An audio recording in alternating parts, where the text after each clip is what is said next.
दोस्तों नमस्कार, मैं अमरिंदर पटेल। उत्तर प्रदेश की राजनीति से बड़ी अपडेट, बड़ी जानकारी आपको बता दूं कि उत्तर प्रदेश में 2027 विधानसभा चुनाव से पहले घोसी उपचुनाव का जिस तरह से अंदेशा और घोसी उपचुनाव जैसे जैसे निश्चित तौर पर आपको बता दूं कि समाजवादी पार्टी के कद्दावर जमीनी नेता, समाजवादी योद्धा के रूप में निश्चित तौर पर मऊ में लोग जानते थे। आपको बता दूं कि सुधाकर सिंह समाजवादी पार्टी के विधायक थे। दारा सिंह चौहान जो कद्दावर नेता है, दारा सिंह चौहान भारतीय जनता पार्टी के और इस समय मंत्री हैं, उनको हराने के बाद 2023 के उपचुनाव में हराने के बाद जिस तरह से निश्चित तौर पर लगेसी को आगे बढ़ा रहे थे और अचानक उनकी मृत्यु हो जाने के कारण घोसी विधानसभा में फिर से उपचुनाव का जिस तरह से डंका बजा है, समाजवादी पार्टी की तरफ से भी जो कि प्रत्याशी कहीं न कहीं तय माना जा रहा है और भारतीय जनता पार्टी ने भी अपना प्रत्याशी तय कर दिया है। लेकिन ओम प्रकाश राजभर को बहुत कड़ा झटका। आपको बता दूं कि उत्तर प्रदेश की राजनीति जैसे जैसे 2027 का चुनाव नजदीक आ रहा है, एक तरफ समाजवादी पार्टी, दूसरी तरफ भारतीय जनता पार्टी अपने कील कांटे को दुरुस्त करते हुए नजर आ रहे हैं। घोसी उपचुनाव की बात करें तो घोसी उपचुनाव का जाति समीकरण भी बहुत बेहतरीन है और साथ में समाजवादी पार्टी की तरफ से आपको स्पष्ट कर दे कि जो सूत्रों के हवाले से जानकारी मिल रही है, समाजवादी पार्टी की तरफ से सुजीत सिंह जो कि कहीं न कहीं जो विधायक हैं जिनकी मृत्यु हुई है समाजवादी पार्टी के, सुधाकर सिंह, उनके छोटे बेटे हैं सुधीर सिंह निश्चित तौर पर ब्लॉक प्रमुख रह चुके हैं 2 बार और अपने पिता के राजनीतिक जो कि राजनीतिक परिदृश्य को लगातार जनता के बीच में देखते रहते थे।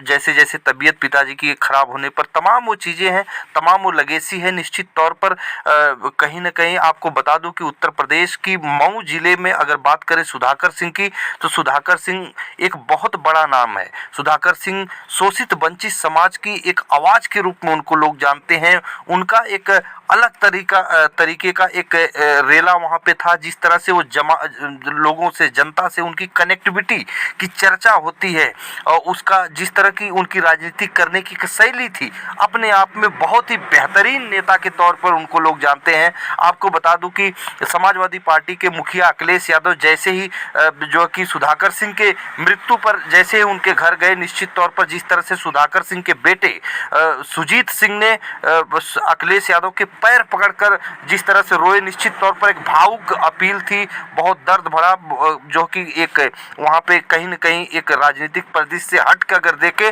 तो बहुत बड़ा एक संकट का दौर उसको हम कह सकते हैं। संकट जो पहाड़ टूटा है संकट का।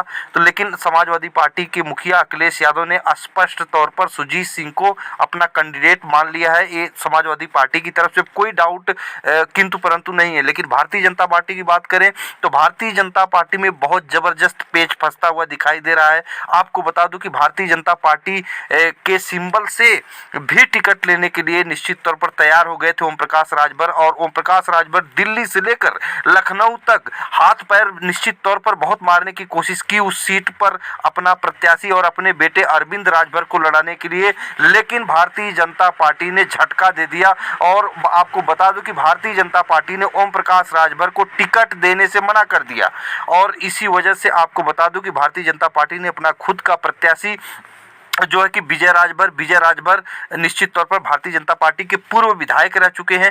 विजय राजभर को भारतीय जनता पार्टी ने अपना कैंडिडेट निश्चित तौर पर सूत्रों के हवाले से जो जानकारी मिल रही है कि कैंडिडेट बनाने की पूरी तरह से योजना बना चुकी है।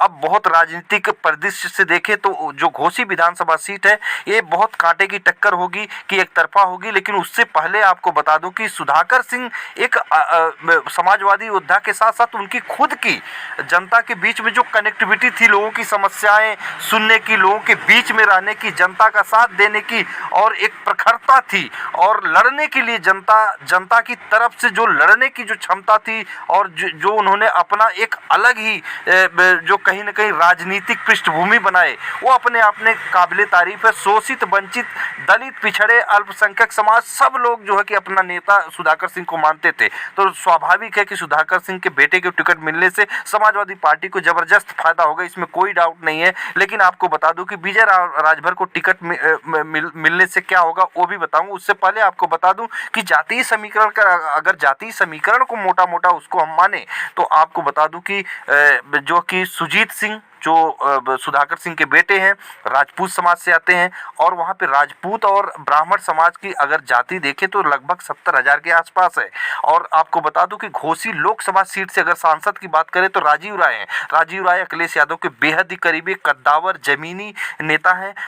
मऊ जिले में उनका एक अलग ही जो कि निश्चित तौर पर परसेप्शन है, अलग ही लोग एक सम्मान के दृष्टिकोण से देखते हैं। गरीब शोषित वंचित समाज की वो भी मदद करते हैं। उसी तरह सुधाकर सिंह भी थे। तो अब कहीं न कहीं जो कि उन्हीं के लोकसभा क्षेत्र में घोसी विधानसभा पे जो कि चुनाव होना है, तो स्वाभाविक है जो अपर कास्ट वोट है, जो जिसमें ब्राह्मण और निश्चित तौर पर राजपूत समाज से तो खुद है, तो एक मुश्त जो है कि समाजवादी पार्टी की तरफ जाएगा। अगर बात करते हैं समाजवादी पार्टी का और मजबूत वोटरों में, तो वहाँ यादव समाज की जो जनसंख्या है कहीं न कहीं 56,000 से 60,000 के बीच पाई, 20,000 के आसपास, 56 से 60,000 के आसपास जो है यादव समाज की आबादी है। बहुत ही बेहतरीन स्विंग करती हुई समाजवादी पार्टी यहाँ पे नजर आएगी। 90,000 मुस्लिम है, एक मुश्त जो है कि समाजवादी पार्टी में जाएंगे। तो ये एक मजबूत जो है कि बेस वोट समाजवादी पार्टी की, 3 बेस वोट, एक जो कि ब्राह्मण राजपूत, साथ में जो है कि यादव और कहीं न कहीं मुस्लिम समाज, एक मुश्त जो है समाजवादी पार्टी की तरफ जाने से क्लियर यहाँ पे पिक्चर हो जाती है कि 45 से 46% वोट बैंक तो इसी से बन रहा है। इसके बाद शोषित वंचित समाज में आपको बता दूं कि ये जो शोषित वंचित समाज है, इसमें भी एक बहुत ज़बरदस्त पकड़ थी। उनकी समस्याएं, उनके सुख दुख के साथ ही सुधाकर सिंह रहे थे। और इसी तरह का लोकसभा जो सांसद है राजीव राय, वह भी बिल्कुल इसी तरह पे उन्होंने भी काम किया। तो निश्चित तौर पर एक मुश्त जो है कि जो कि भारतीय जनता पार्टी के खिलाफ वहाँ पे समाजवादी पार्टी के पक्ष में वोटिंग हो सकती है, इस तरह का परसेप्शन है। विजय राजभर भी एक बढ़िया नेता है, निश्चित तौर पर इसमें कोई शक नहीं है। 52,000 राजभर समाज का वहाँ वोट बैंक है, लगभग 42,000 जो है कि चौहान समाज का वोट बैंक है। तो ये तमाम ये समीकरण है, तमाम ये जो कि कहीं न कहीं अगर बीएसपी का कोर वोट माने तो वहाँ बीएसपी का दलित समाज का जो कोर वोट है निश्चित तौर पर लगभग 70,000 के आसपास है। लेकिन वह भी समाजवादी पार्टी की तरफ स्विंग करेगा, क्योंकि अखिलेश यादव लगातार पीडीए समाज की जो कि चीज़ों को लेकर आगे बढ़ रहे हैं। पीडीए रणनीति को बहुत बेहतरीन ढंग से विस्तृत करते हुए ज़मीन पर उतर कर कार्य कर रहे हैं। तो इसमें कोई डाउट नहीं है। कुछ वोट बढ़ता भी है तो दोनों तरफ जाएगा, निश्चित तौर पर एक तरफा वोट होना नहीं है। बीएसपी अपना कोई कैंडिडेट नहीं देगी, क्योंकि आदरणीय बहन जी ने स्पष्ट तौर पे कहा कि अब वो कोई उपचुनाव नहीं लड़ेंगी। तो तमाम वो चीज़ें थी, तमाम वो जो कि चीज़ें, ओम प्रकाश राजभर अपने बेटे अरविंद राजभर के लिए टिकट मांगने के लिए बहुत कोशिश की है, लेकिन भारतीय जनता पार्टी ने करारा झटका दे दिया। निश्चित तौर पर इसमें कोई डाउट नहीं है। अब विजय राजभर को समाजवादी जो कि भारतीय जनता पार्टी सिंबल से वहाँ पे चुनाव लड़ना होगा। इस तरह की चर्चाएं, इस तरह का सूत्रों के हवाले से जानकारी अंदर से आ रही है। तो फिर मिलेंगे अगली वीडियो में नई जानकारी के साथ। तब तक के लिए नमस्कार।